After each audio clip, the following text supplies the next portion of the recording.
Hello everyone. Today we will explain a romance drama film, The Handmaiden.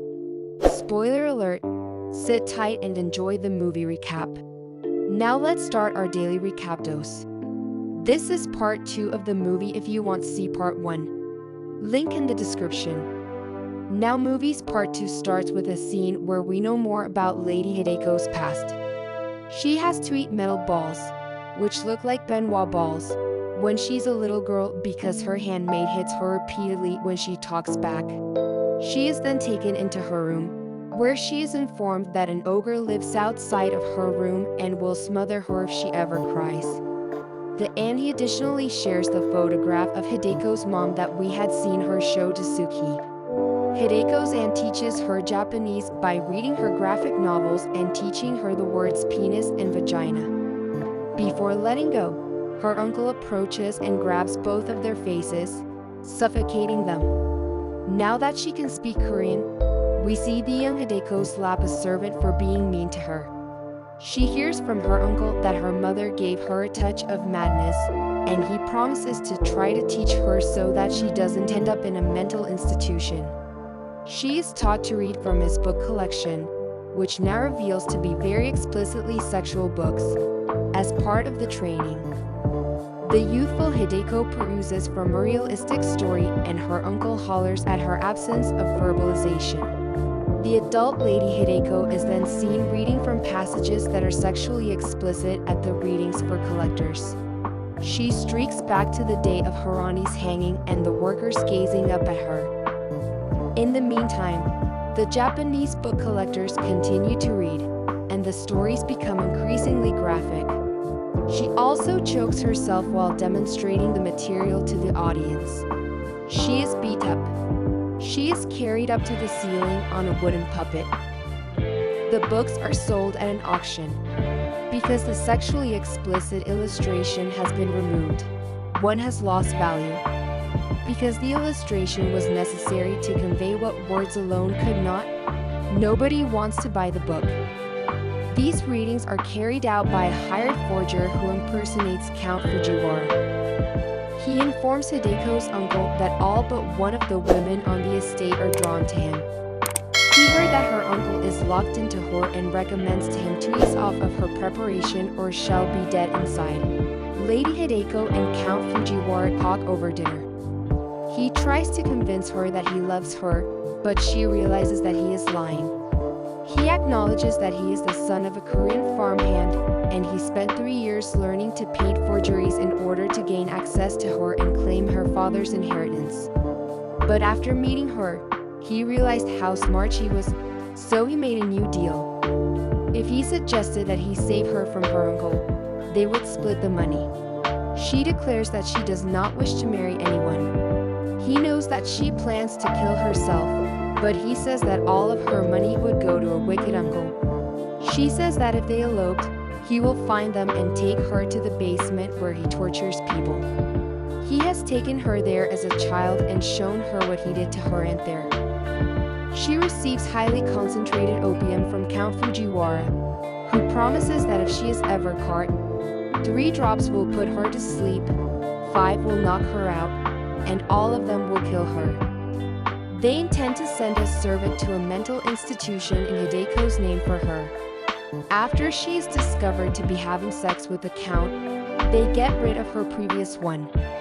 We currently see Suki's appearance according to Hideko's point of view. She hits the wall when Suki tries to peek into her room, scaring her.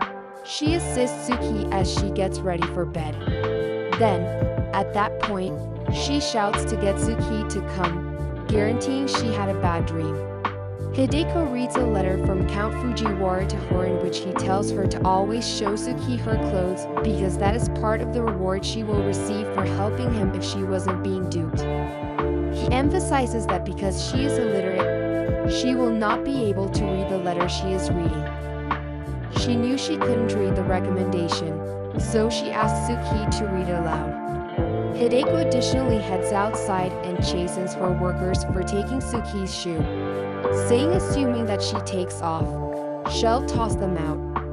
After seeing Suki bait Hideko and fix her tooth in the subsequent flashback, We now see that Hideko invited Suki to join her in the tub. Count Fujiwara sent her a letter warning her that Suki would pretend that the earrings are fake because she wants them, even though they are actually Hideko's own earrings, when she gives them to Hideko. He tells her that they should assign Suki the task of trying to persuade Hideko to marry him and that she shouldn't fall in love with him too quickly in order to avoid her becoming suspicious. As in the past, Hideko compliments Suki when she is dressed up and gives her the earrings.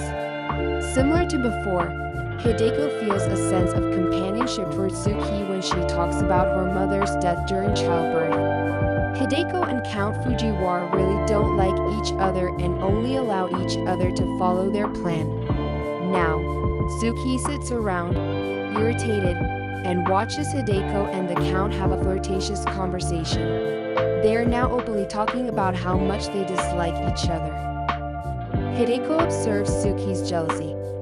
Suki rushes back to find a dressed Hideko mounting Count Fujiwara on the grounds, just like when she was away running errands.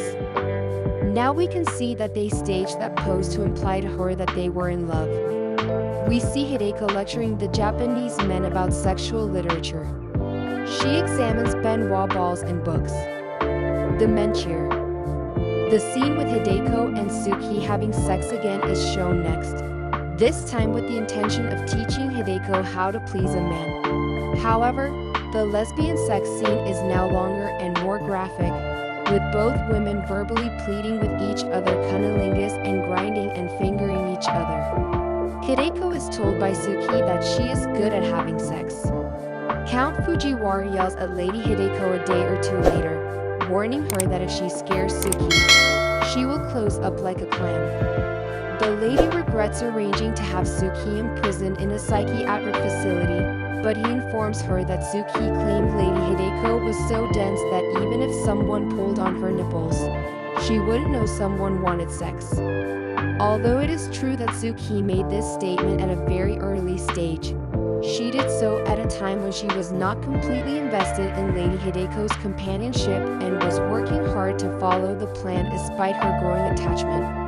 However, Lady Hideko, who is now convinced that Suki does not really have feelings for her, is sufficiently offended by it. Hideko asks Suki in her room whether she still believes she should marry the Count, even if the lady has feelings for someone else.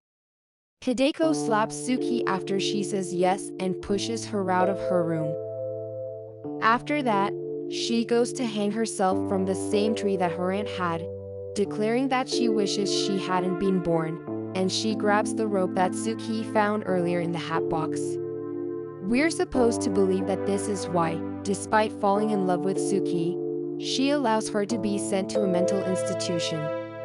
But when Hideko is hanging from the tree, Suki appears and grabs her by the legs before she can fall. She immediately admits to everything, including that they were going to send her to the insane asylum and that she was trying to trick her into marrying the Count. Hideko asks, "Suki, would you say you are stressed over me?" And since she has pretended to be a handmaiden by the name of Tamako, Suki wonders how she knows her name. Hideko admits her arrangement to send Suki to the crazy house. Now, Suki sends a letter home to the woman who taught her to steal, informing her of a change in plans and their need for her assistance with a forgery. Hideko's uncle goes to his gold mines by car. He tells Lady Hideko about the basement, saying that if she ever betrays him, he will torture her like he has tortured other members of his family in the past. Suki can finally explore the library now that he is gone. She discovers that all of the literature in the uncle's collection is perversely sexual. She tears pages and illustrations out of all the books and dumps them in the indoor ponds beneath the floorboards, upset that Hideko had to read them. We see the two women laughing as they run through the fields now that they are finally free to prepare for Hideko's elopement. Cut to Suki being thrown into the insane asylum. Hideko doesn't seem to be affected and says she's hungry instead of being sad. Because their plan worked, Hideko and Count Fujiwara dine in a nice restaurant. At the mental hospital, Suki is eating dinner while hysterically laughing.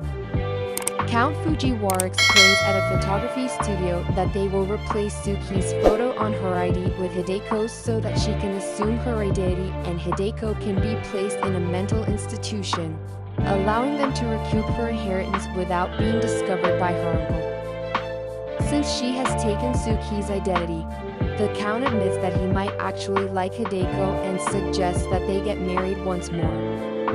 She asks him if he regrets locking Suki up alone in a madhouse, but he responds that she is naive and deserves her fate. Suki is able to get away from the madhouse after a fire is starting. Hideko takes the opium the Count gave her back to a hotel and puts it in a wine glass.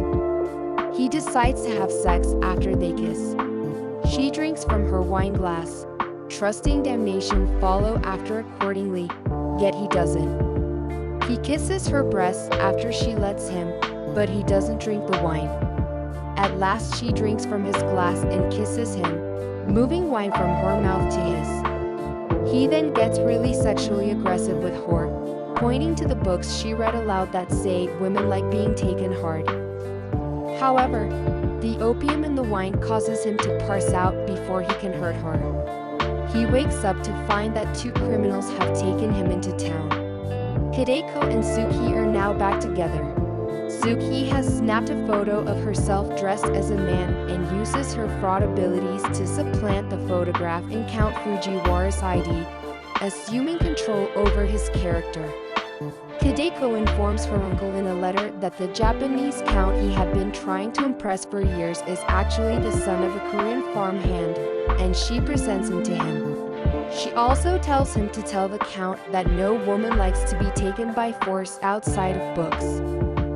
The man who pretended to be Count Fujiwara is taken to the uncle's basement by the uncle, who tortures him by cutting off his fingers with a paper trimmer now that he knows he has been betrayed. The Count requests a cigarette. The two women make their way to the train station. The gang of the uncle is there looking for any women trying to leave town who are traveling together. There are two ways the women go unnoticed. They purchase a ticket to a nearby city, then pay the difference to change it to Shanghai. Additionally, they are not perceived as two women because Hideko is currently masked as a man. We discover in a subsequent flashback that the Count did not actually claim Hideko's virginity. With a butter knife, she cut her own hymen, resulting in the blood Suki observed the following morning. Today, Hideko's uncle inquires about every detail of his niece's wedding, revealing that he had a sinister attraction to his niece and wasn't just after her money. He poses realistic inquiries about whether he contacted her bosoms or her vagina, whether or not her vagina was wrinkled, and how her secretions appeared. He admits that he is just an elderly man who enjoys dark tales. Hideko's uncle grabs a cigarette from the Count and smokes it while the Count ignores him and asks for one to help him remember. Both women have reached the ferry.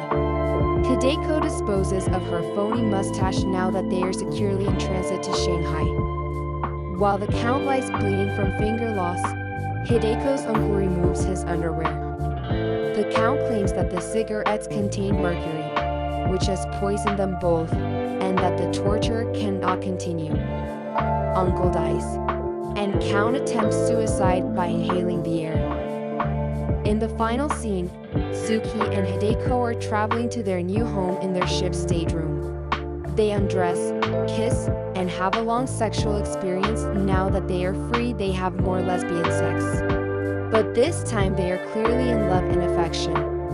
After inserting the Benoit balls into their mouths, they then do the same for each other. The steamer ship is seen sailing off into the night in the final shot. The end. Thanks for watching our daily recap dose. To help us grow, like, share, and subscribe, and press the bell icon to never miss the upcoming recaps. And share your reviews on the movie and comment below.